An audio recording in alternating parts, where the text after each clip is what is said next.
bienvenue sur Public Sénat. Merci de nous rejoindre. Allons plus loin encore ce soir. Voici le programme. Dans le grand débat, nous reviendrons sur les promesses du gouvernement faites à la Seine-Saint-Denis. 7 ministres ce matin, 7, pas moins, dans le département le plus pauvre de France. 23 mesures pour remédier aux inégalités dans l'éducation, dans la justice, dans la santé. Que vaut ce plan? Pourquoi la Seine-Saint-Denis seulement? Hashtag ALPL si vous avez envie de réagir sur Twitter. Durant cette heure, nous irons aussi en salle des conférences pour recueillir les réactions des sénateurs et sénatrices. Ce sera avec vous, Alexandre Poussard. Et on parlera du mariage entre les deux constructeurs automobiles, le français PSA et l'italo-américain Fiat Chrysler. Alors est-ce que ce sera un mariage heureux pour l'emploi en France? Je poserai la question à la sénatrice de gauche, Marie-Noëlle Lienemann. Et on en débattra évidemment sur ce plateau. À tout à l'heure, Alexandre. Avant tout cela, notre match des idées. Donc il va opposer ce soir notre duo du jeudi, Agnès Verdier-Molinier, François Calfon. On va s'arrêter sur cette reprise des discussions autour de la réforme des retraites. À un mois de la grève annoncée, très suivie le 5 décembre prochain, le haut-commissaire Jean-Paul Delevoye et le secrétaire d'État au transport Jean-Baptiste Djebbari ont reçu ce matin les syndicats de la SNCF, mais il y avait des chaises vides. On voit cela avec Léa Demirjian. Nouvel épisode dans l'épineux dossier de la réforme des retraites. Les négociations entre le gouvernement et les syndicats de cheminots de la SNCF ont repris. Au programme des discussions, parler des fondamentaux de la réforme et aussi discuter secteur par secteur, je l'ai fait avec la RATP il y a 15 jours et nous commençons avec la SNCF, des modalités de transition vers le régime universel de retraite. Et là, il y a des choses extrêmement concrètes qui sont sur la table, comment on fait la transition, comment on prend en compte les droits du passé. Le gouvernement a un mot d'ordre, pédagogie, car de nombreux points doivent encore être tranchés, âge de départ, niveau des cotisations ou encore prise en compte de la pénibilité. Et déjà, il y a blocage, car c'est la réforme dans son ensemble qui est décriée. Et la réforme des retraites est justement à ajouter de l'huile sur le feu. Et les cheminots sont très remontés et sont prêts à en découdre à partir du 5 décembre. Dialogue de sourds, voire dialogue impossible, le rendez-vous a notamment été boycotté par la CGT Cheminots. La Fédération CGT des cheminots ne se rendra pas à la réunion du ministère des Transports sur la réforme des retraites. Ce service après-vente de la future réforme des retraites est obscène dans le contexte social que nous connaissons. Des syndicats qui espèrent que Jean-Pierre Farandou, le nouveau patron de la SNCF, sera un allié et portera leurs revendications face au gouvernement. Nous avons une chance, je pense, c'est l'arrivée d'un nouveau président de la SNCF, M. Farandou, à qui nous avons adressé une lettre ouverte avec un certain nombre de points de revendication. On peut dire qu'il a un état de grâce de 100 jours. À 5 semaines de la grève illimitée annoncée par la RATP et la SNCF, le gouvernement, qui redoute un mouvement de grande ampleur, annonce déjà qu'il fera des propositions aux cheminots d'ici le 22 novembre prochain. Et avec nous donc pour le match des idées, Agnès Verdier-Molinier, bonsoir, directrice de la Fondation IFRAP, auteur de En marche vers l'immobilisme. François Calfon, bienvenue, conseiller régional d'Île-de-France, membre du bureau national du Parti socialiste et cofondateur de Gauche Nouvelle. On a quand même le sentiment que le gouvernement est très fébrile à l'approche de ce 5 décembre, François Calfon. Écoutez, en réalité, on ne peut pas prendre comme on le fait. Nous, on a forcément des silos pour discuter des différents sujets. La grogne sociale à travers simplement le sujet des retraites. Il y a une cristallisation possible sur le sujet des retraites, notamment sur les régimes spéciaux, à la RATP, beaucoup plus qu'à la SNCF, puisqu'en fait ça a été prénégocié, et également à la SNCF. Mais enfin, en réalité, il faut prendre ce quinquennat pour ce qu'il est. Et si on reprend un peu une focale d'opinion, il y a 70% des Français environ qui disent qu'ils regrettent d'avoir voté pour Emmanuel Macron. Oui. Et en gros, 7 sur 10 qui disent qu'ils ne sont pas contents de ce quinquennat. Bon, vous rajoutez les mesures gilets jaunes. Vous voyez hier la sortie du président de la République à Rouen qui a été copieusement sifflée, alors pour des bonnes ou des mauvaises raisons, parce que reste à prouver qu'il y avait vraiment des facteurs de pollution au sens propre.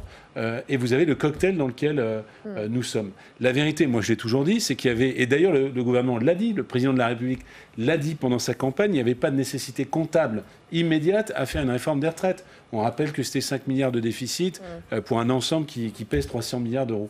Bon, mais on retrouve finalement des choses qui s'accumulent et qui s'agglomèrent. Et le mécontentement SNCF, il est autant sur la question de l'ouverture de la concurrence 2021-2025, retard d'investissement, et y compris ces derniers temps une gestion catastrophique du droit de retrait dont on pouvait discuter, mais qui immédiatement, dans les 24 heures, a suscité la réaction de 3 ministres en disant qu'il y aurait des poursuites judiciaires contre ceux qui l'effectuaient pour que finalement il n'y en ait pas. Et vous avez un cocktail où M. Delevoye, finalement, il rame, il est presque au fond de l'eau. Et vous avez des organisations syndicales... Après 2 ans de discussion, hein, oui, des organisations syndicales finalement refusent de venir parce qu'elles ont peur d'être dépassées par la base. La réalité, et je passe la parole à Agnès, c'est qu'en réalité, il y a eu beaucoup de recul sur cette réforme puisqu'elle ne sera pas applicable manifestement maintenant, mais simplement pour les nouveaux entrants. Mais c'est tout le cocktail. Ouais, c'est la porte ouverte par Emmanuel Macron cette semaine, qui semble un petit peu reculer ou faire des concessions. Cette porte ouverte de la clause du grand-père, comme on dit, c'est juste une reculade en race campagne. C'est rien d'autre. Et en plus, c'est très préoccupant parce que ce gouvernement s'est engagé à résoudre le problème qui existe déjà dans le système, qui est un système inéquitable. Il est perçu comme tel, il est perçu comme injuste, illisible, pas transparent. C'est pour ça que les Français souhaitent, globalement, majoritairement, une réforme des retraites et des modes de calcul. Mais pas celle-là. Mais ils souhaitent ça. Sauf qu'ils vont être bloqués par des personnes qui vont leur dire nous, on ne veut pas être dans le tronc commun de tout le monde. Dans le régime général, ça gêne personne que le pacte national ne soit pas respecté. Le président de la République nous dit quand on rentre à EDF ou quand on rentre à la SNCF ou à la RATP, il y a un pacte avec la nation. Mais il n'y a pas de pacte avec la nation pour nous, ceux qui travaillent dans le secteur privé. Non, ça, il n'y a pas de pacte. Ça peut changer comme on veut. Et le pacte, il n'existe qu'avec ceux Donc qui... c'est une colère de privilégiés, c'est ce que vous nous dites, c'est ce mouvement attendez, les chiffres, ils sont sous nos yeux.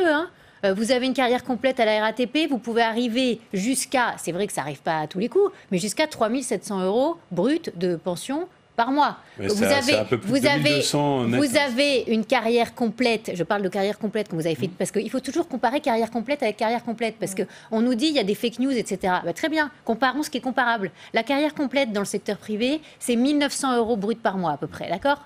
Quand vous avez tous vos trimestres, etc. La carrière complète à la SNCF, on va être à environ 2 600. Vous voyez, il y a quand même un écart qui est assez gigantesque. Et qui est-ce qui paye la différence ? C'est pas les cotisations des agents. Pas du tout. C'est l'État qui rend flou. Et oui, mais donc c'est qui ? C'est les contribuables. C'est les contribuables. Donc c'est ceux qui acceptent. Mais qui acceptent ? Est-ce qu'on leur a demandé leur avis ? Qui acceptent d'avoir un âge pivot d'ores et déjà depuis 2019 ? Et parce qu'eux, ils ont compris, oui, il y a une espérance de vie qui s'allonge, etc. Et qu'ils savent très bien qu'on va devoir travailler plus longtemps. C'est ce que dit aussi le président de la République. Mais à ce moment-là, les règles doivent s'appliquer à tout le monde. Donc cette clause du grand-père, qui ne s'appliquerait qu'aux gens du secteur public, c'est absolument un scandale. Et en même temps... Et donc, non, c'est pas en même temps. Il n'y a pas de et en même temps, là. Il n'y a pas d'en même temps acceptable. Je vous sens très coincé par ce gouvernement, mais moi-même, vous ne savez pas ce que je vais dire, ma chère Agnès. Il n'est pas possible d'accepter plus d'illisibilité et plus d'inéquité dans un système qui est déjà hyper inéquitable. Oui. Donc, à un moment, il faut remettre les choses, les pendules à l'heure. Le sujet, c'est travailler plus longtemps pour tout le monde, avec les mêmes règles de calcul. On va en parler tout à l'heure dans le détail. Mais la vérité, c'est que là encore, qu'est-ce qui peut se passer ? Il peut se passer, comme ça s'est passé en 1995, une grève par procuration. Parce que autant certains défendent des acquis sans doute perçus comme excessifs, autant d'autres n'ont pas d'acquis et voient comme peau de chagrin, finalement, leur capacité à atteindre ce fameux âge qui se recule un peu comme la ligne d'horizon, alors que de l'autre côté... Personne leur a demandé de faire grève Agnès par Verdier-Molinier, je ne vous ai pas coupé la parole. Alors vous allez me laisser parler. Parce que dans le même temps, et on va le voir tout à l'heure, il y a pratiquement 40% des chômeurs indemnisés qui vont 10% tout de suite, 350 000, qui vont sortir d'indemnisation. Ça veut dire quoi ? Là encore, il faut arrêter de raisonner en silo.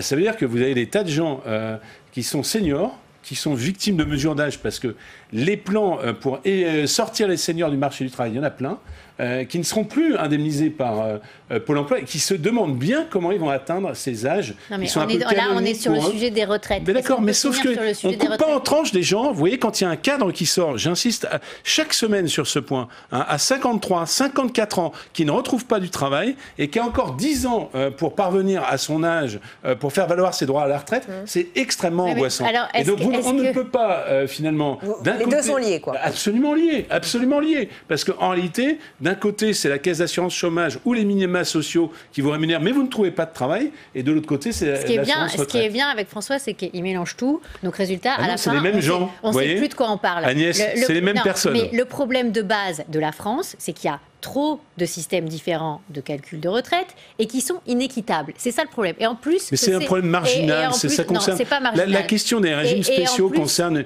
une proportion infime de l'ensemble des indemnisés. Et en plus, c'est faux. Parce qu'en réalité, dans les régimes spéciaux, il y a aussi les agents de l'État qui ont aussi... ça d'accord, mais vous voulez aussi tout supprimer pour les agents de l'État. Alors attendez, que la nation... Elle veut un système équitable. Non, mais attendez, le président de la République s'est engagé à quelque chose de très clair. C'est que pour 1 euro de cotisation, on avait les mêmes droits en face. C'est pas vrai, on le sait très bien. Attendez. La question, c'est est-ce qu'on va vers une réforme qui a été celle qui a été promise ou est-ce qu'on va vers une fausse réforme où il y aura, merci de me laisser finir, où il y aura que les gens du secteur privé qui seront concernés et où tous les autres vont mettre, je sais pas moi, 15 ans, 20 ans, 30 ans, 35 ans à converger. C'est pas moi Eh bien ça, ce n'est pas acceptable. Oui, mais c'est pas moi qui mélange tout, parce que quand le gouvernement c'est vous qui mélangez tout, parce que vous oubliez de dire qu'à la SNCF ou la RATP, ils partent à 56 ans ou 57 ans en moyenne. C'est pas une question d'aimer, c'est une question d'être dans un système où il y a une certaine égalité. On nous parle d'égalité et elle n'existe pas. Est-ce que vous avez vu que parce qu'ils sont incapables, ils ont annoncé un plan de résorption des heures supplémentaires dans la police, mais qui est picrocolin par rapport au nombre d'heures en retard. Je reviens à notre sujet, je ne mélange pas tout. Et ils ont dit à quel point il fallait maintenir, voire renforcer le régime spécial des fonctionnaires de police. Donc ça n'est pas moi qui mélange tout, c'est le gouvernement. Et d'une certaine manière, c'est un marqueur quelque part symbolique pour l'OCDE ou pour un certain nombre de pays pour dire est-ce que la France fait des réformes en parlant des retraites. Et en réalité, c'est un jeu de vase communicant. Il faut tenir compte, oui, je sais que ça vous dérange, de la pénibilité du travail, des carrières complexes. Là, j'ai parlé tout à l'heure des fonctionnaires de police, et y compris du produit de l'histoire. Parce que très longtemps, la rémunération, finalement, dans certains secteurs publics industriels, a été moindre pour des ingénieurs. Par exemple, à EDF, il y en a qui auraient fait la même carrière dans le privé. Donc, c'est une sorte de compensation de la nation à ces professions. Rapidement, on a 2 autres thèmes qui nous attendent. Il n'y a pas un pacte avec la nation différent entre ceux qui travaillent dans le privé et ceux qui travaillent dans le public. Bien sûr que si, vous le savez très bien. Je ne suis pas d'accord avec ça. Dans les sorties d'école d'ingénieurs, il y en a qui choisissent d'aller à la SNCF sachant qu'ils ont une moindre rémunération. Il n'y a aucune raison qu'il y ait un traitement inéquitable entre les deux. Et là, vous laissez, finalement, vous perdez tout de suite. Vous dites tout de suite, c'est bon, il faut leur accorder. C'est pas ce que j'ai dit. Mais si. En réalité, vous êtes. Quand vous dites qu'il n'y a pas de pacte avec la nation, si vous avez vous êtes complètement complaisant. On va pas avoir le temps d'avancer. Mais regardez, il va falloir que je termine sur un point, pas sur les chiffres. S'il vous plaît. Quand vous dites qu'il n'y a pas de pacte de la nation, je vous dis s'il y a une filière nucléaire en France, c'est parce que les meilleures écoles d'ingénieurs, centrales, polytechniques, ont su finalement diriger leurs meilleurs ingénieurs vers EDF, malgré des rémunérations moindres. Allez, attendez. Deuxième thème. Il faut avancer. Je suis désolée, on est obligé d'avancer. Je suis pas du tout d'accord, parce que celui qui va travailler dans une entreprise, qui travaille dans le luxe, qui porte aussi les couleurs de la France, ou dans l'entreprise automobile, ou dans l'automobile, ou dans n'importe quel secteur, vous savez très bien qu'il porte aussi un certain pacte avec la nation. Donc il n'y a pas de raison qu'il y ait finalement des modes de calcul différents. Deuxième thème de ce match, le géant de l'automobile qui va émerger de la fusion entre Fiat et Chrysler. C'est aussi l'actu du jour. Ce sera 50-50. Le siège sera aux Pays-Bas. Carlos Tavares en sera le directeur général et le groupe deviendra le 4e plus grand constructeur automobile du monde avec 8,7 millions de véhicules vendus chaque année. Bonne ou mauvaise nouvelle? Quelle réserve? Quel garde-fou? Je vais vous poser la question. On va d'abord demander à Marie-Noëlle Lienemann, rattachée au groupe communiste, membre de la Commission des affaires économiques. Elle est en salle des conférences du Sénat. Avec vous, Alexandre Poussard. Marie-Noëlle Lienemann, ce mariage entre PSA et Fiat Chrysler, est-ce que c'est selon vous une belle union industrielle? Écoutez, on est toujours un petit peu inquiet parce qu'on a des mauvais souvenirs. Je me rappelle qu'on nous avait expliqué que General Electric et Alstom se mariaient à 50-50 et en fait on a vu que derrière la communication, les accords signés in fine avaient complètement lessivé Alstom par rapport à General Electric. Néanmoins, j'espère que tel n'est pas le cas dans cette affaire. Alors, on voit bien qu'il y a effectivement un avantage industriel à être un peu plus puissant sur le marché mondial. Puis surtout, Peugeot avait beaucoup investi dans les technologies électriques, des voitures électriques, ce qui n'est pas le cas d'ailleurs de Fiat Chrysler, et qu'avec l'ensemble des deux structures, ils peuvent valoriser et développer encore ces recherches vers les véhicules propres. Ça pourrait être une bonne idée. Simplement, une immense vigilance s'impose. Et en particulier, il faut que les salariés aient leur mot à dire, puissent contrôler dans la durée comment tout ça va se passer. Parce que le maintien des sites, la même chose, on va vous créer des emplois et autres, ça ne dure qu'un temps et encore parfois peu de temps. Donc maintenant, il faut qu'on soit d'une hyper-vigilance sur tout cela. Donc l'État doit demander des garanties plus fortes sur le maintien de l'emploi en France? Comme ça avait été le cas avec General Electric, avec des sanctions si ce n'est pas Alors des sanctions, moi je pense aussi que là, à la différence, l'État reste à travers la BPI partiellement actionnaire. À 12%. Donc ça, je pense que c'est plutôt sur les golden shares, sur la capacité de l'État, non pas à se mêler de tout, parce qu'il ne faut pas exagérer non plus, mais à être un actionnaire vigilant capable d'enrayer une machine qui serait destructrice pour l'emploi et les capacités industrielles de la France. Ça, je crois que c'est un point majeur qu'il faut maintenant que l'État nous donne des garanties sur ce point. Alors le siège de ce fleuron français va être délocalisé aux Pays-Bas. Est-ce que cela vous inquiète ? Oui, parce que comme d'habitude, on a Airbus, je vous rappelle, EADS et tout ça, c'est la grande mode. On fait on dit on va faire des fleurons français européens, et comme par hasard, ils ne sont jamais ni en France ni en Italie. Là, pour le coup, on aurait pu avoir un peu des deux. Donc oui, ça m'inquiète parce que le dumping fiscal continue son œuvre, et je trouve ça très malsain.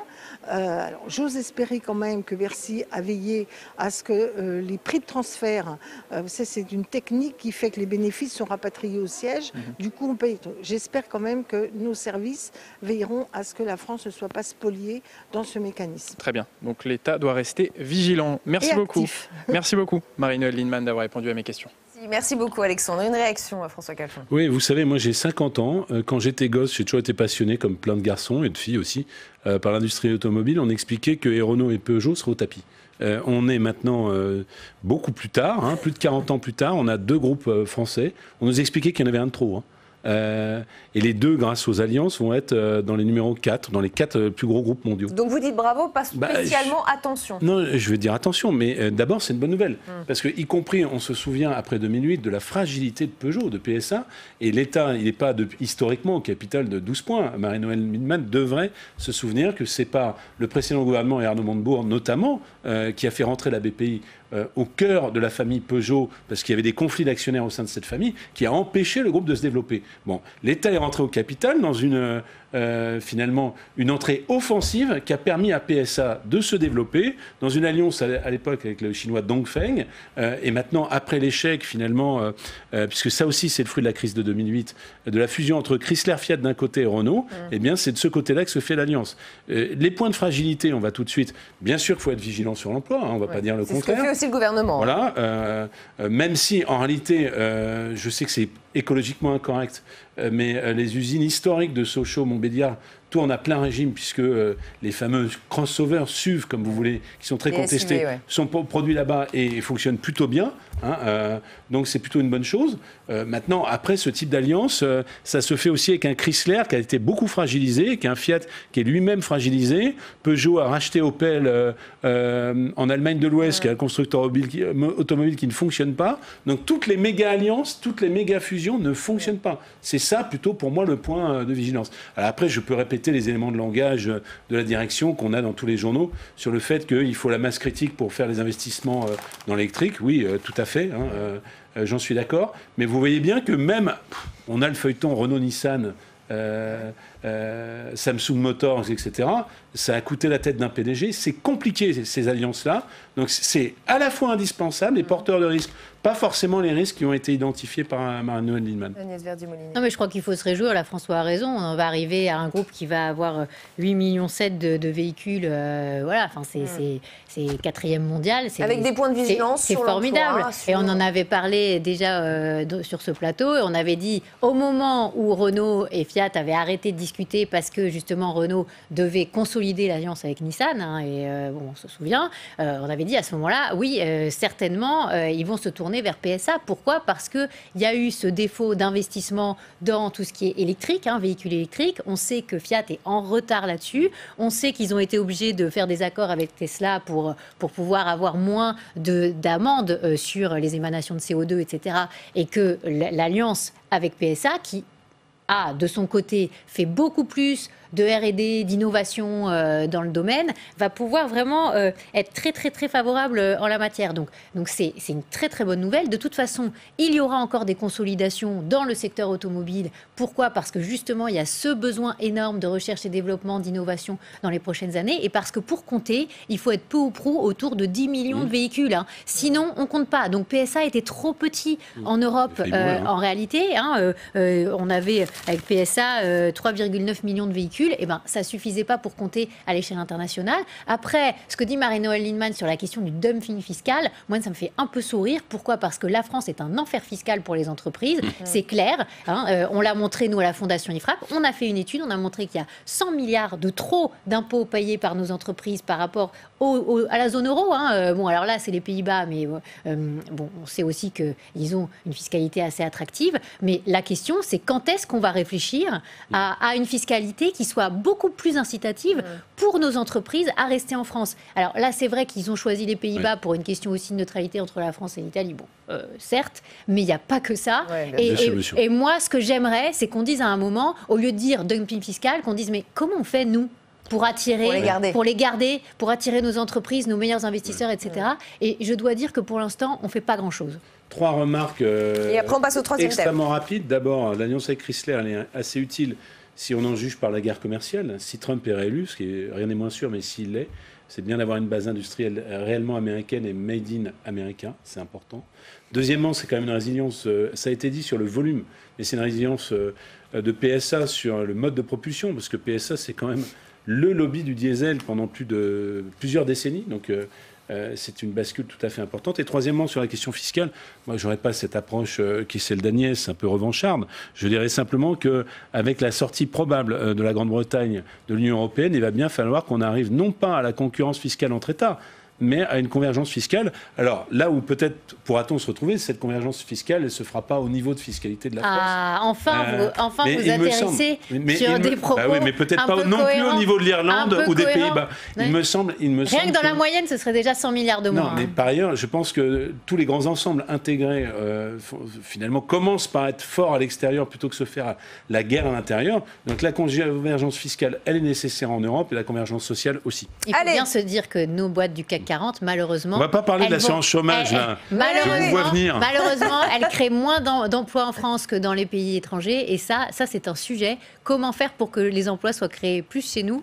Et il faut bien à un moment aussi créer la valeur ajoutée en France. Allez, troisième thème de ce match, et je sais qu'il va vous intéresser, c'est effectivement la réforme de l'assurance chômage dont les effets concrets vont se faire sentir à partir de demain.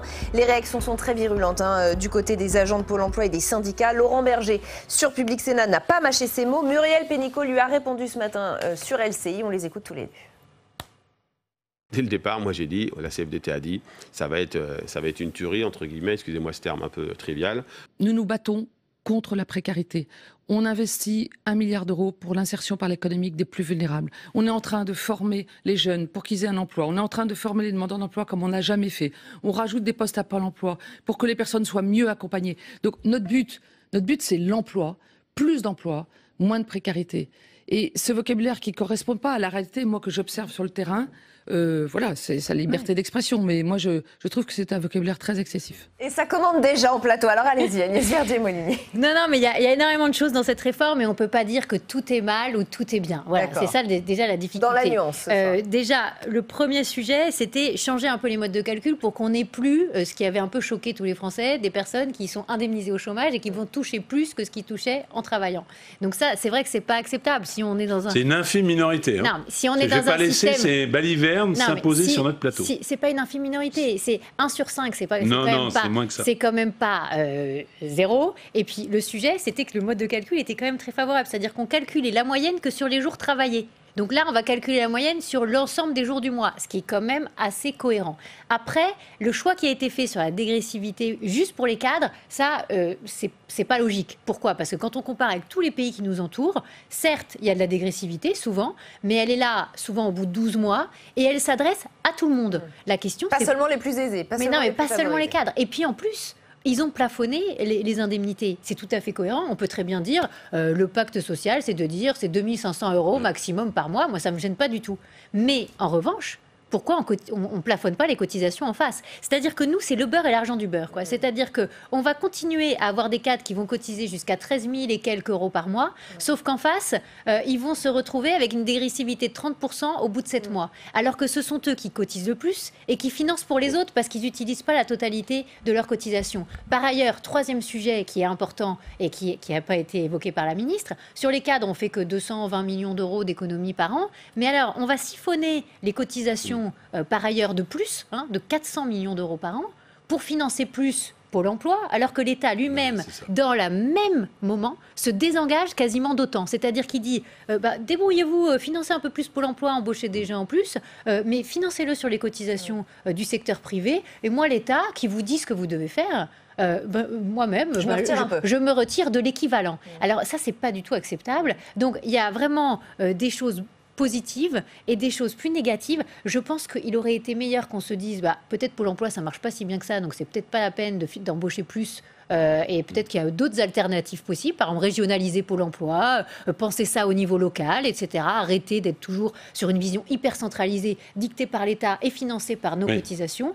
Et de l'autre côté, peut-être se calquer sur les autres pays qui ont rendu dégressif pour tout le monde de manière homogène. C'est-à-dire que là, la difficulté, c'est que c'est vrai qu'on n'a pas le même traitement pour les uns et pour les autres. Ceux qui vont faire peu d'heures par mois, ils vont être plus pénalisés, et ceux qui ont les plus hauts revenus vont être plus pénalisés. Alors, vous avez il nous reste 3 minutes. Parce que là, c'était un peu ma crainte. Moi, j'adore écouter, mais il faut que je puisse un peu dire. D'abord, non, mais c'est très simple. D'abord, est-ce que c'est un régime mal géré? La réponse est non. C'est un régime bien géré. C'est-à-dire que bien sûr qu'il y a des déficits, mais c'est contracyclique. À chaque fois que l'emploi a repris, je ne parle pas du chômage zéro, les comptes de l'UNEDIC ont été en positif.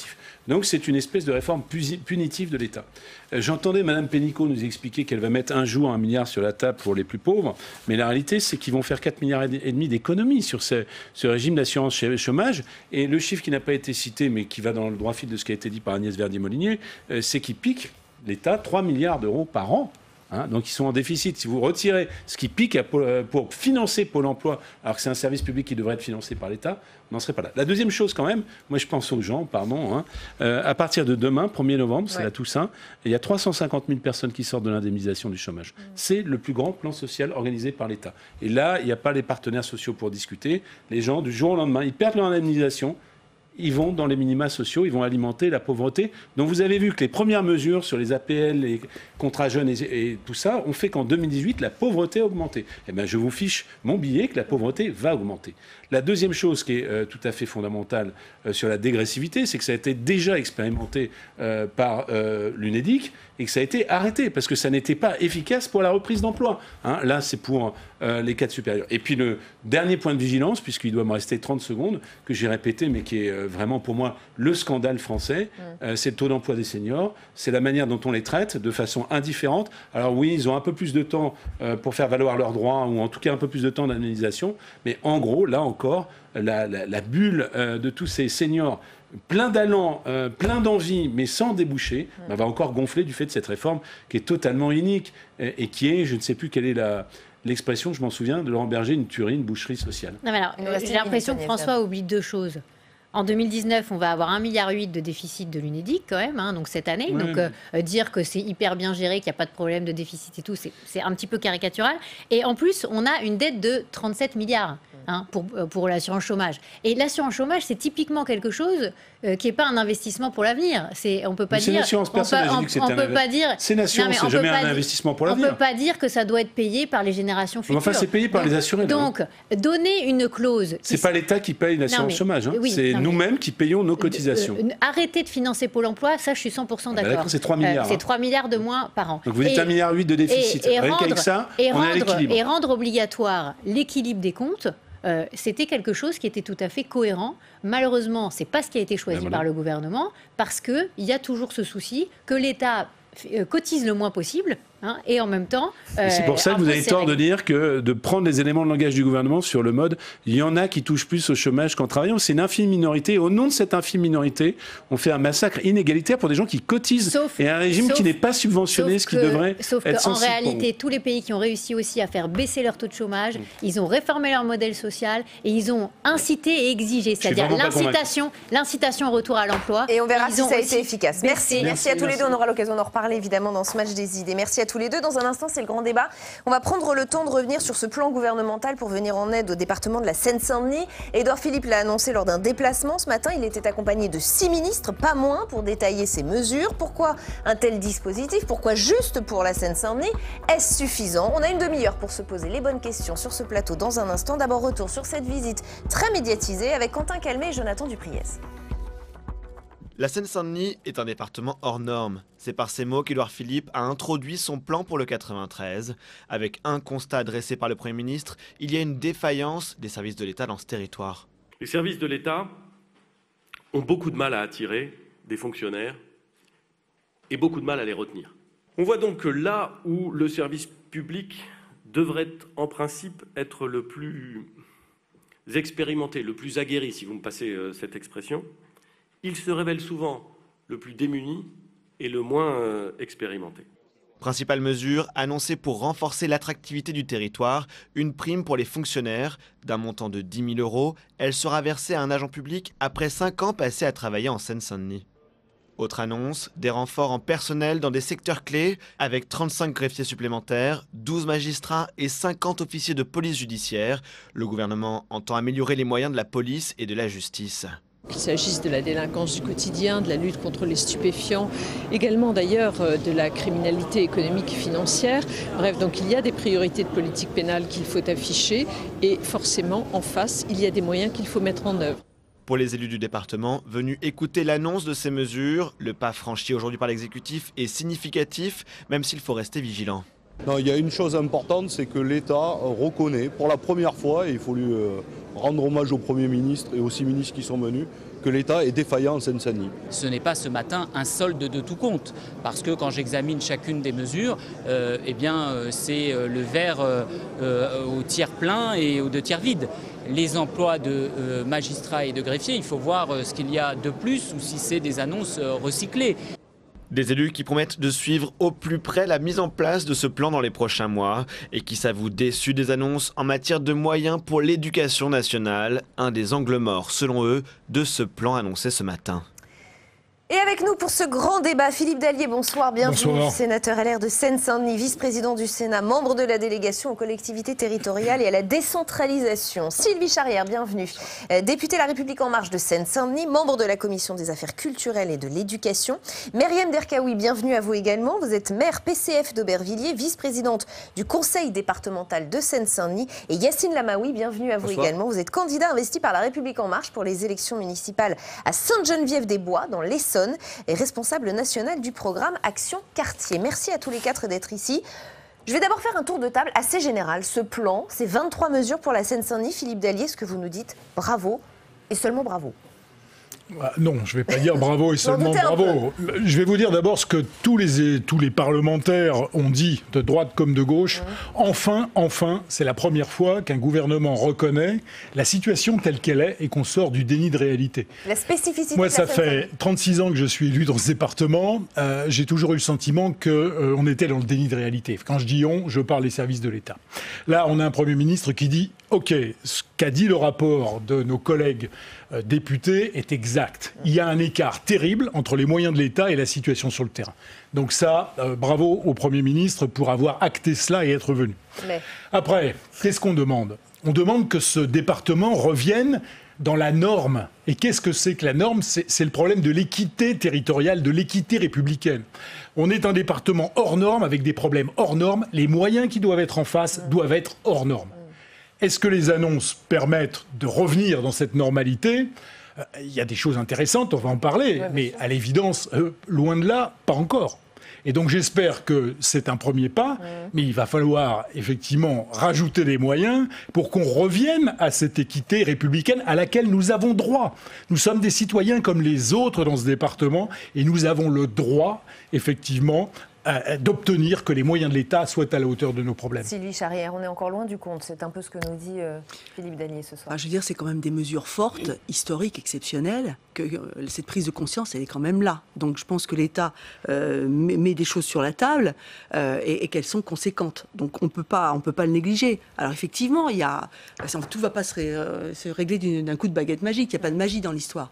Il y a effectivement une dynamique territoriale aussi à recréer et surtout de l'humain à mettre sur la table. Et toutes les mesures qui sont mises en place, notamment cette fameuse prime de 10 000 €, oui, dont on parle beaucoup, qui va travailler sur une des grosses difficultés qu'on a dans ce département, c'est la problématique de l'attractivité. Et cette manque d'attractivité nous cause un tort phénoménal parce qu'effectivement, on n'arrive pas à attirer de la compétence, de l'expérience et qu'on se retrouve avec plein de jeunes de bonne volonté, mais qui sortent de concours et qui sont fragiles. Donc, qui manquent d'expérience. Donc c'est, je pense, la mesure phare, mais la mesure qui peut débloquer énormément de choses. Myriam Derkaoui. Bon, je pense que ce n'est pas la question de savoir si c'est bravo ou pas. C'est un Premier ministre, il fait son travail, il a une responsabilité au niveau de la France pour faire en sorte que l'État, non pas l'État plus fort en Seine-Saint-Denis, mais l'État tout court en Seine-Saint-Denis. Il faut que l'État revienne dans certains territoires de nos quartiers, de nos villes. Donc c'est un petit début. Je m'inscris en faux sur le fait qu'il n'y a pas de compétences et qu'il faut en apporter. Les compétences sont là. C'est un département où le potentiel est énorme. Bien sûr, la stigmatisation veut qu'on ne parle que de celles et ceux qui créent des difficultés et qui sont extrêmement minoritaires. On ne parle pas de tous ces jeunes qui se battent tous les jours pour étudier, pour avoir un stage, pour avoir une formation, pour accéder à l'emploi. Ils sont quand même plus de 20% au chômage. Alors qu'au niveau national, ils sont moins de 10%. Donc qu'est-ce que vous voulez nous dire? En fait, on tombe à côté? Je dis qu'il y a des inégalités, que ces inégalités touchent plus ce département et cette population. C'est le constat qu'a fait ce gouvernement. Que le département. Non, il ne fait pas le constat qu'il y a des inégalités. Il fait le constat que c'est un département hors norme, a dit le Premier ministre. Nous, on ne veut pas être stigmatisés. On n'en peut plus de la Seine-Saint-Denis, il faut en parler de façon différente.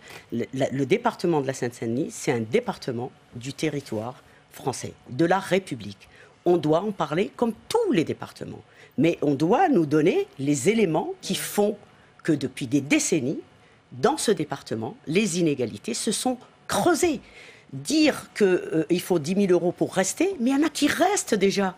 Il y a des enseignantes et des enseignants qui, tous les jours, se battent pour élever le niveau des enfants de la Seine-Saint-Denis, pour faire réussir les enfants de la Seine-Saint-Denis. Donc ils sont et elles sont là déjà depuis longtemps. Mais il en manque plein. Donc la question c'est comment on en attire. Il faut remplacer. Il faut il faut répondre au remplacement. Comment on répond au remplacement si on ne donne pas les moyens et les effectifs? C'est de ça qu'il s'agit. C'est bien la question. Les moyens et les postes, ils sont là. C'est de ça qu'il s'agit. Mais les postes, ils sont là, ils sont pas pourvus. Si mes chers voisins veulent bien aussi m'écouter, comme je l'ai fait moi. Moi, ce que je veux dire, je suis très content, pour la simple et bonne raison que quand même, il y a des millions d'habitants dans le 93. C'est le département le plus pauvre de France quand même, l'un des plus pauvres en tout cas. Un département le plus jeune de France. Et c'est un département qui a une très grosse énergie en France. Et moi, je suis très ravi, parce que j'habite toujours dans ces quartiers. Je gère un programme où je sillonne plein de quartiers de France. Et je suis très ravi qu'un des gouvernements, en 50 ans d'existence de la politique de la ville, qui prend en compte ce qui se passe à l'échelle d'un département comme celui-ci. Oui, l'État est défaillant. Monsieur le sénateur, l'État est défaillant, il l'a dit, il l'a acté. Alors que il y a eu une dizaine de plans en direction des banlieues depuis 40 ans. Absolument. Il n'y a jamais eu une prise de conscience nette, sérieuse et honnête. Alors, il y a eu un rapport parlementaire, il y a eu des mesures aujourd'hui, et ces mesures-là, je pense, il le dit l'État sera plus fort en 93 et il va accompagner toutes les mairies et les collectivités locales pour accompagner cette transformation-là du 93. On va justement rentrer un tout petit peu dans le détail. Un des problèmes majeurs rencontrés en Seine-Saint-Denis, vous l'avez dit, c'est l'absentéisme des professeurs. 35% des enseignants du primaire restent là-bas moins de 2 ans. Il y a quelques mois, Public Sénat a suivi le déplacement de plusieurs parlementaires, dont vous, Philippe Dallier. Notre journaliste Cécile Sixou a notamment filmé une scène où un parent vous fait part des conséquences pour les élèves. C'est un extrait de Mon département va craquer. Je voudrais qu'on regarde cet extrait. Vous avez le bulletin d'une classe de 4e avec les disciplines. Donc enseignement de techno, il n'y a pas de notes. Enseignement éducation musicale, il n'y a pas de notes. Et ça va rester sur le bulletin scolaire des gamins parce que c'est dans leur dossier scolaire, quoi. Et là, ils vont traîner ça pendant toute la scolarité, d'accord.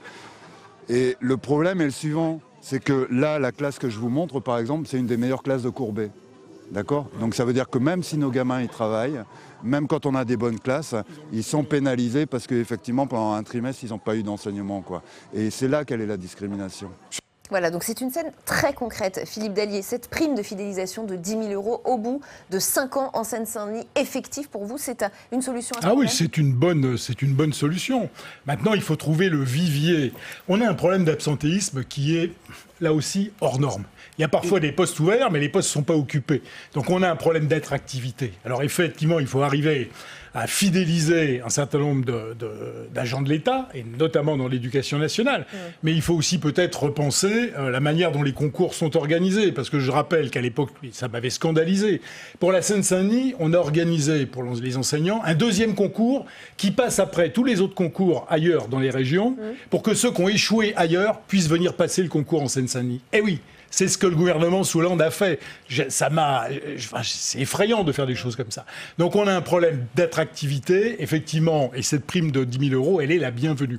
Mais pour dire à Myriam Derkaoui que oui, il y a des gens formidables dans nos écoles. Oui, ils font un boulot formidable. Mais il faut pas, ça suffit pas de dire ça. C'est-à-dire qu'on a des besoins en termes de postes à ouvrir. Ça aussi, c'est une nécessité, et il faut le dire et le répéter. C'est vrai dans l'éducation nationale, et on pourra parler de l'accompagnement des communes, parce que c'est là où le plan pêche. On nous annonce 20 millions sur 10 ans. Avec 20 millions, on ouvre une école maternelle. Ça veut dire une école maternelle en 20 ans pour ce département, c'est pas possible. Après, monsieur le on a sénateur, une démographie, on a une démographie qui explose. Toutes les communes, et on nous demande de construire. Toutes les communes construisent. Il y a des centaines de logements qui sortent. Ouais. Les communes vont devoir construire les établissements scolaires. Il faut les moyens pour ça. Sylvie Charrière, après je voudrais qu'on regarde un autre extrait. Je voulais réagir aussi sur la mesure du pré-recrutement, parce que ça, c'est une très bonne mesure. On est d'accord. Parce qu'effectivement, pré-recruter des étudiants qui se destinent à la carrière d'enseignant, leur permettre d'avoir un petit financement. Ça, c'est une réponse à ce qu'on vient de voir. Et ça, c'est une très bonne réponse, parce que du coup, ce sont des jeunes du cru qui ne seront pas partis au bout de 5 ans, parce qu'effectivement, on risque quand même d'avoir aussi une espèce d'effet d'aubaine, et qu'au bout des 5 ans, les gens s'en aillent quand même. Donc, cette mesure aussi du pré-recrutement pour les enseignants... Non, mais la prime et ça, très bonne mesure. On est d'accord. Alors, je voudrais qu'on regarde peut-être une autre séquence du reportage de notre journaliste Cécile Sixou, cette fois sur les problèmes liés à la justice. Vous aurez l'occasion de toute façon de répondre aux deux sujets. La justice et le manque de greffiers. Regardez. C'est connu, un juge sans greffier ne sert à rien. Et donc, effectivement, normalement, les greffiers sont censés assister à l'ensemble des audiences, y compris les audiences d'assistance éducative. Et actuellement, à Bobigny, les greffiers n'assistent pas aux audiences d'assistance éducative, puisque ils ont un certain nombre de tâches à accomplir et ils n'ont pas matériellement le temps d'assister à ces audiences. Donc Myriam Derkaoui, on vient de voir un sujet autour des profs, de l'enseignement, un sujet autour de la justice, et le plan du gouvernement va créer 35 postes de greffiers et 12 postes de magistrats. Est-ce que pour vous, la réponse est là et elle est suffisante? Si vous permettez, je reviens sur les enseignants. Bien sûr. Non. Parce qu'en tant que maire, bien évidemment, j'ai 10 000 élèves en maternelle et élémentaire. Donc quand on dit il n'y a pas d'attractivité, il faut réunir les conditions de travail pour les enseignants et les enseignantes. L'attractivité, elle vient du fait que quand vous arrivez dans un établissement, vous vous dites « je suis respecté dans ma fonction ». Je suis dans une gestion qui respecte ma fonction. On assiste, quand même, ce n'est pas M. Édouard Philippe tout seul qui est responsable de cette situation, mais on est dans un pays où tous les 2 ans, il y a une réforme. Chaque fois que quelqu'un vient, comme ministre de l'Éducation nationale, il a une réforme. C'est le chamboule-tout permanent pour les enseignants, pour les parents d'élèves, pour les collectivités. Quand vous dites ça, on pense au dédoublement des dédoublement de classe, au rythme scolaire, au change de manuel, etc. Comment voulez-vous venir travailler dans un département où il faut un plan de rattrapage? Je signale que depuis 1997, le plan de rattrapage n'est toujours pas au niveau du droit commun par rapport aux autres départements. Comment voulez-vous, quand vous êtes jeune, que vous pouvez travailler dans d'autres départements, venir en Seine-Saint-Denis? Et ils viennent, mais il faut faire en sorte qu'ils restent. C'est les conditions de travail qui font qu'ils partent, ce n'est pas le fait que ce soit la Seine-Saint-Denis qui fait qu'ils ne viennent pas. Je ne serai pas d'accord. Vous êtes pour la prime? Vous êtes pour qu'il reste? Moi, je fais partie des gens qui pensent que ce qui fait respecter la dignité humaine, c'est le droit. Seulement le droit. C'est-à-dire ce qui vous est dû. Vous êtes enseignant, vous avez passé un concours, vous avez un salaire. Il faut dégeler l'indice des fonctionnaires, le point indiciaire des fonctionnaires. C'est quand même une revendication qui concerne le gouvernement, qui concerne les enseignants, mais qui concerne la fonction publique de façon générale. Donc il faut leur donner un salaire Je crois que là, digne. vous n'avez pas assez saisi la séquence. C'est qu'il y a un fort décalage en matière de République et de droit entre le 93 et la centaine d'autres départements. Vous savez, le gouvernement aujourd'hui a dit il y a une défaillance, il y a une rupture d'égalité et on va la mettre, on va matérialiser par des mesures. On est là pour commencer le rattrapage. C'est honnête de leur part. On vous donne une prime, monsieur, pour l'école. Sur 5 ans, on n'est pas dupes. Bien sûr, Philippe est justement, Premier j'y viens sur ministre ça. aujourd'hui en 2022. Je ne sais pas qui le sera. Mais madame, vous avez beaucoup de êtes un considérations salarié, politiciennes. Je veux dire, ce qui justement compte pour les vous, professeurs. c'est un salaire. Justement, c'est pour ça que non mais on le dit à la droite. Je rappelle juste qu'il y a quand même la prime plus, qui n'est pas négligeable, 3 000 €. Après, je rappelle juste que quand, moi qui étais principale de collège, quand je voyais arriver plein de jeunes de province, mais c'est ces jeunes qui arrivaient avec leurs valises de Toulouse, de Bordeaux, etc., bien évidemment, leurs racines, elles n'étaient pas en Seine-Saint-Denis. Donc je pense vraiment, et je réinsiste sur cette mesure du pré-recrutement, je veux dire, tout le monde n'a pas vocation à rester dans l'Île-de-France. Il faut vraiment que... Mais si franchement, sur sa table, il faut qu'on soit extrêmement humble sur la question des banlieues. Ça fait 40 ans qu'on n'a pas trouvé de solution miracle.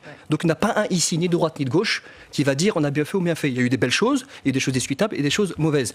Ce gouvernement-là, depuis 2 ans et demi, c'est inédit, il a dit une rupture d'égalité républicaine. C'est pour ça qu'à court terme, on vous prend tous au défi, chiche, on y va ensemble. En matière éducative, il a dit, on est sous-doté. Donc il faut faciliter le recrutement. Il y a une réflexion en cours chez M. Blanquer pour la formation des enseignants. Il y a quand même le dédoublement des classes, il y a quand même des primes pour les enseignants. Et puis, la cité éducative, c'est la mise en synergie de tous les acteurs locaux des territoires pour faire réussir les gamins. Sur la justice, le tribunal de Bobigny est l'un des plus actifs de France, c'est vrai, c'est honteux qu'il n'a pas été assez bien doté. On va le rénover sur quelques années, effectivement. Donc là, on met des greffiers. Postes de greffiers, 12 postes. Mais je trouve que c'est honnête.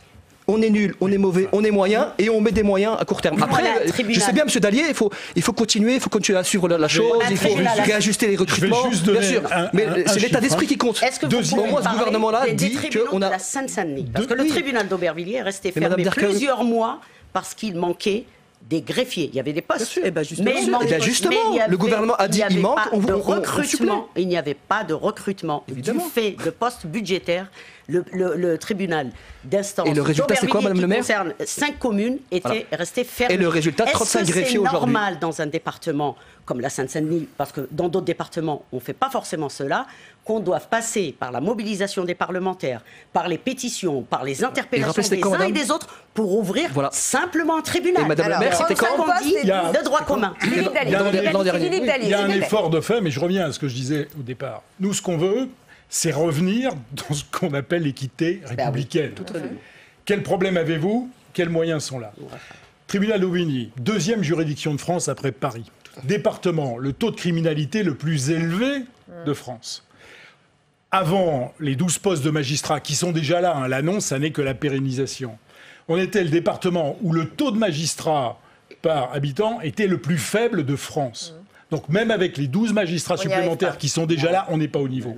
Les greffiers, 35, c'est bien. Je ne sais pas où on va les asseoir s'ils arrivaient demain. On va agrandir le tribunal, c'est bien. Mais encore une fois, je salue l'effort, mais nous sommes encore très loin de ce qu'il faudrait pour que l'équité républicaine soit en place. Et quand on parlera, j'espère, des effectifs de police...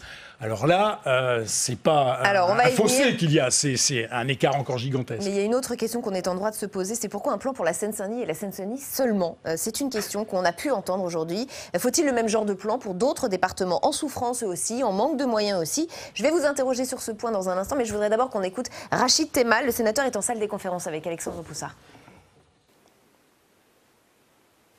Rachid Temal, dans votre département, le Val d'Oise, il y a aussi des territoires en difficulté. Finalement, aujourd'hui, les habitants du Val d'Oise peuvent se dire pourquoi pas nous? Mais d'abord, il faut dire que ce plan est un plan en trompe-l'œil. Il a l'impression d'un plan, il a la saveur d'un plan, mais ce n'est pas un plan. Ce que demandent les banlieues, moi je suis élu de banlieue, ils ne demandent pas un plan, ils demandent d'abord et avant tout l'égalité républicaine. La République dans le Val d'Oise, partout dans les départements. Aujourd'hui, qu'est-ce qu'ils constatent? C'est qu'il y a moins de services, moins de moyens. En Seine-Saint-Denis comme dans le Val d'Oise, sur les forces de police, dans l'école, sur les transports, dans le logement. Nous demandons la même chose que toute la France, les mêmes moyens. Donc ce n'est pas l'aumône que nous demandons, c'est l'égalité républicaine dans tous les territoires, dans le Val d'Oise comme dans la Seine-Saint-Denis ou comme partout ailleurs dans la France. Et donc ce plan, selon vous, c'est l'aumône, c'est juste des mesurettes? Mais bien sûr, ce sont des mesurettes et ne répondent pas aux problématiques. Sur l'école, quelles sont les mesures? Sur le logement, quelles sont les mesures? Sur les transports, quelles sont les mesures? Alors on nous annonce une prime. Une prime, et moi je considère qu'un fonctionnaire, ce qu'il faut d'abord, c'est peut-être envoyer des fonctionnaires expérimentés et en nombre, et que dans leur traitement au quotidien, il y ait des moyens. Parce que vous leur dites, dans X années, vous aurez droit à quelque chose. Mais pourquoi pas au quotidien, si on estime que leur travail est essentiel, ce que j'estime. Vous voyez, il n'y a pas de mesure essentielle. Alors ce qu'il faut, il faudra prendre ce qu'il y a. Mais je demande, encore une fois, l'égalité républicaine dans tout le territoire. D'ailleurs, les banlieues, pas que les banlieues, parce que quand vous êtes dans un département rural, aujourd'hui, vous avez les mêmes types de problématiques. Donc le gouvernement ne répond pas à la fracture territoriale, à la fracture sociale qui fracture notre pays aujourd'hui. Est-ce que pour vous, le gouvernement a les moyens d'appliquer un tel plan dans d'autres territoires en difficulté? Mais voyez-vous, le gouvernement avait mandaté M. Borloo, qui a fait un plan qui a été enterré. Mais par contre, le gouvernement continue, lui, à faire des cadeaux fiscaux. C'est une question de priorité. Je ne dis pas que ce gouvernement-là est responsable. Je ne dis pas que ce gouvernement-là peut, en un claquement de doigts, changer la situation.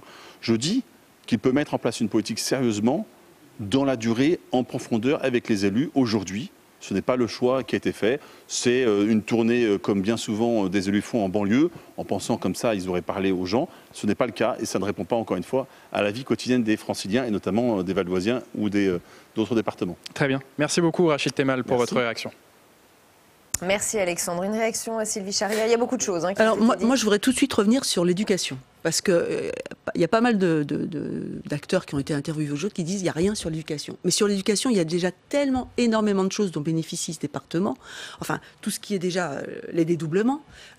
Comme on est beaucoup identifié en REP+, on a quand même, par exemple, sur ces dédoublements, 10% des jeunes, des 300 000 jeunes concernés par le dédoublement CP-CE1, 10% ce sont des jeunes de Seine-Saint-Denis. Donc comme on est beaucoup estampillé avec le label REP+, on bénéficie d'énormément de mesures. On a beaucoup parlé de l'éducation. Sur les cités éducatives, c'est pareil, 80 cités éducatives, il y en a quand même 6 en Seine-Saint-Denis. Donc il y a énormément déjà de mesures structurelles concernant l'éducation. D'où la question et les autres. Yacine Lamaoui, peut-être, est-ce que vous pouvez répondre à cette question? Et les autres? Il y a déjà un petit point à préciser auprès de monsieur le sénateur. On entend toujours la même sémantique à l'endroit des habitants de banlieue. On demande, on réclame, on quémande. Il faut arrêter de dire ça. Moi, je passe très peu dans les plateaux de télévision, j'en profite. On ne demande rien. Je le dis, les habitants de quartiers populaires ne demandent rien. Ils estiment juste qu'ils se sentent que l'État et les pouvoirs publics est à découvert, comme un découvert bancaire, à l'endroit des habitants de banlieue. L'habitant de banlieue se lève tôt le matin. C'est pas de sa faute si le train est en retard ou supprimé.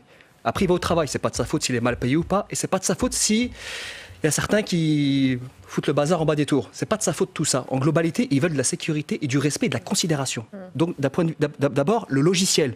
Il faut que ici, à Paris, les institutions respectent les habitants de banlieue. On demande rien, ils demandent de la considération et c'est des Français à part entière. Deuxièmement, c'est ce qui s'est passé aujourd'hui. Deuxièmement, l'État doit reconnaître cet ordre. Il l'a fait un peu aujourd'hui. Il y a un phénomène de rattrapage. Et troisièmement, c'est l'opérationnel. C'est quoi le muscle un peu de ce programme d'aujourd'hui? C'est la ressource humaine. On dit qu'il manque de la ressource humaine dans ce département. On va pallier d'abord et ensuite on suit avec les élus locaux, etc. Et on promet par donc philosophie aujourd'hui opérationnelle. Plus de policiers et de vidéosurveillance. Voilà. Peut-être Myriam Darkaoui. Non mais simplement, les habitants ne demandent rien, mais les habitants se battent. Ils se mobilisent. D'ailleurs, il y avait un sénateur honoraire ici, Jacques Ralit, qui disait toujours la banlieue ne se plaint pas, elle porte plainte. Parce que cela fait longtemps que les banlieues, effectivement, ce n'est pas ce gouvernement qui va tout résoudre, mais un gouvernement doit avoir quand même une vision globale d'un territoire. Pas seulement la Seine-Saint-Denis. Effectivement, l'égalité, c'est entre tous les territoires. Il y a aussi les zones rurales, qui disent le désert médical, tout ce dont on souffre dans les villes de banlieue, les services publics qui ferment, qu'on a du mal parfois à garder. Nous, la sécurité sociale à Aubervilliers, elle est là depuis la Libération. Là, elle décide de partir. Ce n'est pas la faute de M. Édouard Philippe en tant que tel. Mais l'État, est-ce qu'il est présent pour parler à des organismes, à des instances, pour leur dire l'égalité, c'est qu'on n'a pas besoin de vous courir après, parce que monsieur disait, ils ne demandent rien, ils se battent. Parce que quand vous parlez des REP+, madame, quand vous parlez des REP+, parfois ça ne vient pas comme ça. Il faut se mobiliser pour faire reconnaître des établissements en REP+. Nous, à Aubervilliers, c'était des mobilisations permanentes. Tous les ans, il fallait dire, mais vous habitez telle rue, quelqu'un habite en face, vous êtes en REP+, c'est les mêmes populations. Là, il est Madame pas le maire, il y a un sujet précis. Eh bien, non, parce que regardez, pour aller défendre les droits des gens. Philippe David, s'il vous plaît. Vous dites qu'on ne demande rien, mais bien sûr qu'on demande. Et c'est plus qu'on demande, on exige. Les moyens. On exige l'égalité républicaine, ou plutôt l'équité républicaine. Les gens qui habitent dans ce département voudraient bien que lorsqu'ils appellent le commissariat, on leur réponde pas, il n'y a pas de voiture pour venir traiter votre problème. Quand les gens disent, j'ai pas de prof, il n'y a pas de prof dans la classe de mon gamin parce qu'effectivement il est malade, il n'y a pas de remplaçant, on veut effectivement qu'il y ait des remplaçants. Mais c'est ce que d'autres départements, c'était aussi un peu le sens Écoutez, on ne va pas opposer les territoires, la ruralité, aux banlieues, etc. Trop souvent, certains jouent là-dessus justement pour dire, écoutez, la banlieue, foutez-nous la paix, vous en avez déjà beaucoup reçu, ça j'en ai ras-le-bol d'entendre ça. Donc on ne va pas opposer les territoires. Mais il y a au moins un point qui est acquis, et le Premier ministre l'a redit, il n'y a rien qui ressemble à la Seine-Saint-Denis en France. Rien. Tout est hors norme. Donc ça nécessite le problème, un plan c'est spécifique. à l'échelle d'1,6 million, 7 ou peut-être même de 2 millions d'habitants, on n'en sait même rien. On a des problèmes qui concernent les 40 communes de ce département, pas seulement les quartiers en grande difficulté. Donc on a besoin effectivement de moyens exceptionnels, de dispositifs exceptionnels, et probablement, il faudra y venir, de mesures dérogatoires au regard de la loi, parce qu'on ne peut pas toujours appliquer dans la Creuse et en Seine-Saint-Denis les mêmes solutions, les mêmes méthodes et parfois la même réglementation. Donc oui, ce département, il est hors norme et il nous faut des solutions hors normes. Alors là, on a un début, je salue en fait la démarche. Maintenant, je dis seulement que entre l'égalité républicaine et ce qu'on nous a annoncé, il y a encore beaucoup à faire et j'espère qu'on le fera. Après, moi, ce que je voudrais juste rajouter, c'est la méthode. C'est-à-dire qu'en fait, moi, j'ai participé au groupe de travail qui avait été proposé. Il y a eu des groupes de travail sur la police, la justice, l'éducation et l'attractivité. Donc, il y avait des élus. Moi, j'ai rencontré des maires, le maire de Bobigny, il y avait d'autres maires qui étaient là, autour de la table. Et je peux dire que les préconisations, les propositions qui sont sorties de ces groupes de travail qui incluaient effectivement des personnes, des inspecteurs d'académie pour l'éducation, enfin des personnes ressources côté État, les mesures, elles sont là. C'est-à-dire qu'elles ne sortent pas d'une tête technocratique hors sol, elles sont pragmatiques. Et je suis persuadée que si vous interviewez des élus locaux qui sont venus autour de ces groupes de travail, la mesure de l'attractivité et de la prime de fidélisation, elle est sortie de ces groupes. Le travail sur les logements donc prioritaires... la méthode de la concertation et du dialogue. Tout à fait. Qui a payé cette fois. Non, mais le meilleur du travail des élus locaux, c'est le terrain. Mais c'est connaître sa population et travailler tous les jours, avec les associations. Parce qu'un groupe de travail. J'ai participé à un groupe de travail qu'on a choisi sur les questions de santé, parce que chacun devait participer à un groupe de travail. On n'est pas là pour parler du groupe de travail, on est là pour parler du plan. Sur ce plan ? Du plan. Le groupe de travail était en amont du plan. Des mesures spécifiques. Excusez-moi, je termine juste ma phrase. Je dis simplement que si ça continue comme ça, eh bien, dans 2 ans, 3 ans, on y sera encore avec d'autres mesures spécifiques. Non, mais c'est intéressant. Pourquoi ? Parce que ce que disait le sénateur Dallier, c'est l'égalité républicaine. Il faut remonter des fleuves pour arriver à l'égalité républicaine entre le département de la Seine-Saint-Denis. Donc que pensez-vous de cette aide à l'installation des médecins prenant en charge jusqu'à 100% de leurs investissements ? C'est ce qui sort du plan du jour. On est dans la même situation. C'est-à-dire qu'il faut maintenant, il faut former déjà plus de médecins. Mais vous saluez cette mesure ? Une aide à l'installation. Mais c'est une revendication. Non, je ne salue pas. Non, je ne salue pas. Quelqu'un qui fait juste son travail. Excusez-moi, je ne suis pas là pour saluer qui que ce soit. Des gens font leur travail, qu'ils soient élus, donc le médecin qui vient chez vous, sénateurs. Vous lui direz, c'est pas bien les milliers d'euros pour le local, pour la lumière, pour l'IRM. Je parle de gens qui prennent des mesures qui concernent le destin des gens. Là, on est en train de parler de la vie des gens. Exactement. Quand il faut faire la queue sans arrêt dans les centres de santé municipaux, parce que sans les collectivités, sans l'aide de l'ARS, ça ne fonctionne pas. L'aide de l'État, je parle de façon générale sur la santé publique. Il y a un gros travail à mener, et donc ce gros travail, il faut remonter la pente d'avoir plus de médecins dans certaines localités, comme les nôtres, comme les zones rurales, puisque tout le monde en parle, il nous reste une minute, du désert médical. Donc, nous, ce qu'on demande, c'est, d'ailleurs, on est plusieurs maires de Seine-Saint-Denis à avoir mené une action contre l'État pour dire nous voulons des évaluations des politiques publiques. Nous voulons, en santé publique, savoir qui a plus que l'autre à taille égale. C'est tout. Je rebondis ce qu'a dit la maire. Les élus, effectivement, ont fait des actions pour porter plainte contre l'État. L'État a entendu avec ces mesures d'urgence-là. Il a dit il y a une défaillance. Il a dit égalité républicaine et il a dit apport de ressources humaines dans diverses. Parole du gouvernement. Non, pas du tout. Je dis juste que je salue. Une association. Non, pas du tout. Non, je suis cadre de la République en marche, en charge du progrès, du programme stratégique Action Quartier. Donc je sillonne des centaines de quartiers en France. Je dis simplement qu'il y a un état de fait. C'est inédit qu'un gouvernement reconnaisse qu'il y a une défaillance. Et c'est inédit qu'ils viennent avec une vingtaine de mesures en aval de groupes de travail. Ça va dans le bon sens. Ça suffit pas. Monsieur Cazeneuve a et on continue le travail. Et quand je disais que les gens, quand je dis les gens, c'est la philosophie, c'est que quand je disais ils demandent rien, c'est pas ça. Ils demandent pas l'aumône. Ils disent juste que la loi doit s'appliquer à leur endroit. Après, on a demandé un comité de suivi. Donc on suivra le déploiement de ces mesures et on verra si effectivement il faut aller plus loin dans certains domaines. Très belle phrase de conclusion. On suivra, et nous aussi sur Public Sénat, on le suivra. Merci infiniment à tous les cas d'avoir participé à ce grand débat. Lundi, 7h30, vous retrouvez Oriane Mancini dans Bonjour chez vous. L'invité sera Geoffroy Didier, eurodéputé LR. Très bonne soirée sur Public Sénat.